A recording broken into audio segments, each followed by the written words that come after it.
প্রার্থী চয়ন হয়েছে আপনাদের? হ্যাঁ, প্রার্থী কেন চয়েস হবে না, হচ্ছে। ক্যানিং পূর্ব কি রাপানটা প্রার্থী দেওয়া হবে? সবটা বলে দিলে তো ভয় খেয়ে যাবে, দাঁড়ান না একটু। ওরের বিধায়ক 293টা বিধায়কের নোংরামি অন্যায়কে ফাঁস করে দিচ্ছে। একজন বিধায়ক হয়েও মানুষের কথা কিভাবে বিধানসভার মধ্যে বিধানসভার বাইরে বলা যায় সেটা দেখিয়ে দিচ্ছে। আজকে রাজ্যের মানুষ বিধায়কদের মাইনে, ফোন খরচ থেকে শুরু করে কি করা অ্যাক্টিভিটি কি হওয়া দরকার সেটাও জানতে পারছে ভাঙড়ের একমাত্র বিধায়ক সংযুক্ত মোর্চা তথা আইএসএফ এর বিধায়কের জন্য। তাই এক আইএসএফ এর বিধায়ক তৃণমূল কংগ্রেসের নোংরামি, বিজেপির সাম্প্রদায়িকতার বিরুদ্ধে যেভাবে লড়ে যাচ্ছে, তৃণমূল কংগ্রেস আর বিজেপি চিন্তিত হচ্ছে। ফলে ভাঙড়ের বিধায়ককে হারাতে হবে। তবে একটু আমি বলে রাখি, 2021 সালে আপনারা অনেক চেয়েছিলেন, পারেননি। 2026 সাল আসছে, সংযুক্ত মোর্চা 2026-এ যাতে তৈরি হয় তার জন্য আমরা চেষ্টা করছি। তারপরেও বলছি, আমরা এই বিগত 4.5 বছরে যা পারফরমেন্স করছি, রাজ্যের বিভিন্ন প্রান্ত থেকে ভাঙড় উপহার দেবে বিধানসভাকে। অর্থাৎ ডবল ডিজিটের বিধায়ক বিধানসভায় যাবে আইএসএফ এর পক্ষ থেকে। পারলে গণতান্ত্রিক প্রক্রিয়াতে লড়াই আসুন, আমরা আপনাদের চ্যালেঞ্জকে গ্রহণ করছি। 2021 সালে সূর্যকান্ত মিশ্রকে টার্গেট করে হারানো হয়েছে। 24 লোকসভায় মোহাম্মদ সেলিম অজিত চৌধুরীকে টার্গেট করে হারানো হয়েছে। 26 বিধানসভায় আপনার উপরে টার্গেট হচ্ছে, সেটা বাংলার মানুষ দিনের আলোর মতো পরিষ্কার হয়েছে। কিভাবে এই টার্গেট থেকে বাঁচবেন? দেখুন, টার্গেট ভালো পথে আছে বলে টার্গেট হচ্ছে, কোনো অস্বীকার করার কোনো জায়গা নেই। বাংলার মানুষ বুঝতে পারছে, অলিতে গলিতে চর্চা হচ্ছে। তবে একটা কথা বলবো, গণতন্ত্রের শেষ কথা মানুষই বলে। গণতন্ত্র মানুষের জন্য। এই গণতান্ত্রিক পদ্ধতিতে আমরা সমস্ত রকম টার্গেটকে উপেক্ষা করে শুধু ভাঙড় নয়, ক্যানিং থেকে শুরু করে, আমডাঙ্গা থেকে শুরু করে, বাদুড়িয়া থেকে শুরু করে, দেগঙ্গা থেকে শুরু করে, হরিয়ারপাড়া থেকে শুরু করে, রানীনগর থেকে শুরু করে, সুজাপুর থেকে শুরু করে আলিপুর দুয়ার পর্যন্ত, এদিকে ঝাড়গ্রাম থেকে শুরু করে পুরুলিয়া, বাঁকুড়া হয়ে বিভিন্ন জায়গায় আইএসএফ ব্যাপক ফল করে বিধানসভার মধ্যে আসছে।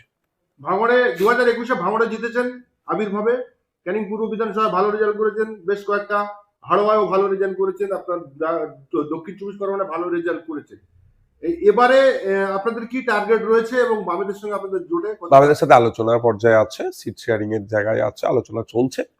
দেখুন, একটা কথা বলি, আমরা চাই বিজেপি তৃণমূলকে বাংলা থেকে শূন্য করতে হবে।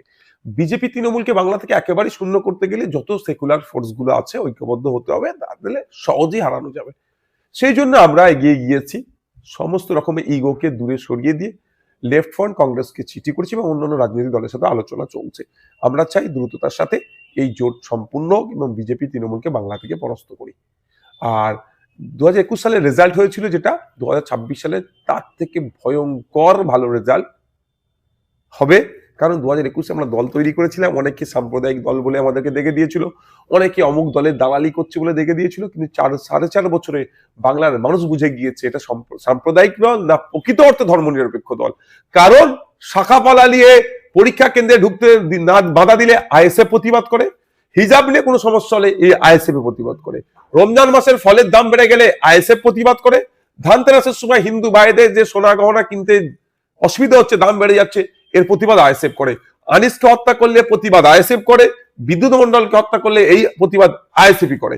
সেই আপনার বকটুই থেকে শুরু করে কুলতলি আমার ছোট্ট বোনটার জন্য প্রতিবাদ আইএসএফই করেছে। সুতরাং আইএসএফ এর কার্যকর্ম সারা রাজ্যে ছড়িয়ে পড়েছে। এখন সাম্প্রদায়িক বা অমুক দলের দালাল বলেও আইএসএফ এর যে ঝড় উঠেছে আটকাতে পারবে না। ক্যানিং পূর্বের বিধায়ক তিনি বলছেন যে আব্বাস সিদ্দিকী, নওশাদ সিদ্দিকী কিংবা তহ সিদ্দিকীকে ক্যানিং এসে দাঁড়াতে হবে, যদি না দাঁড়ায় জোর করে দাঁড় করাবো। শুনুন, ওই নটোরিয়াস ক্রিমিনালের নামটা বাদ দিন, আবার সময় নষ্ট করবো না ওর জন্য। আপনি তো নটোরিয়াস ক্রিমিনাল বলছেন, উনি বলছেন যে আমাকে নটোরিয়াস ক্রিমিনাল বলছে, আপনাদের কি রাগ হচ্ছে না? কাকে বলছে? সাধারণ মানুষকে বলছে। হ্যাঁ, সাধারণ মানুষকে বলবো, ওনার কথায় উত্তেজিত হবেন না। নটোরিয়াস ক্রিমিনালকে আবারও বলছি, ক্যানিং পূর্বের বিধায়ক শওকত মোল্লা সাহেব একজন নটোরিয়াস ক্রিমিনাল। যদি এটা উনি না হয় তাহলে উনাকে বলুন যে আমার বিরুদ্ধে আইনত ব্যবস্থা নিতে। তিনি বলছেন যে আমি একবার ওর জেলে যাইনি বা আপনি একজন দর্শক,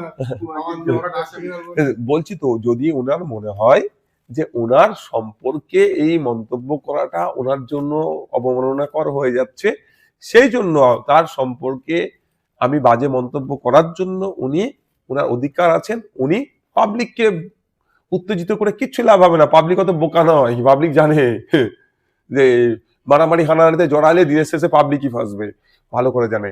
তো যদি মনে হয় শওকত সাহেবের সম্মান হানি হচ্ছে, তার জন্য চলে যান কোর্টে, কোর্টে গিয়ে মামলা করুন নওশাদের বিরুদ্ধে যে শওকত সাহেবের মানহানি হয়েছে। তো কোর্টকে কি বলবে যে আমাকে নটোরিয়াস ক্রিমিনাল বলেছে বলে আমার মানহানি হয়েছে? আমাকে ডাকে যদি কোর্টকে দিয়ে দেখাবো ন্যাশনাল হিউম্যান রাইটস কমিশন ওনাকে বলেছেন নটোরিয়াস ক্রিমিনাল, তাহলে মানহানিটা ওই ন্যাশনাল হিউম্যান রাইটস কমিশনের বিরুদ্ধে করুক। কোর্টে গিয়ে তো কোনো লাভ হবে না, এমনি আপনিও কতবার কোর্টে গিয়েছেন। হ্যাঁ, খোঁজ নিয়ে দেখুন না লাভ হচ্ছে কি লস হচ্ছে ওনার, উনি বলতে পারবেন। 21শে জানুয়ারি দলের প্রতিষ্ঠাতা দিবস, এবার কি পারমিশন পেলেন? একদম সব তো কাজ সব রেডি করা হয়ে গেছে। আপনি গতবার বক্তব্য দিতে পারবেন না? কিংবা কেন পারবো না? আব্বাস সিদ্দিকী ভাই কেন পারবে না?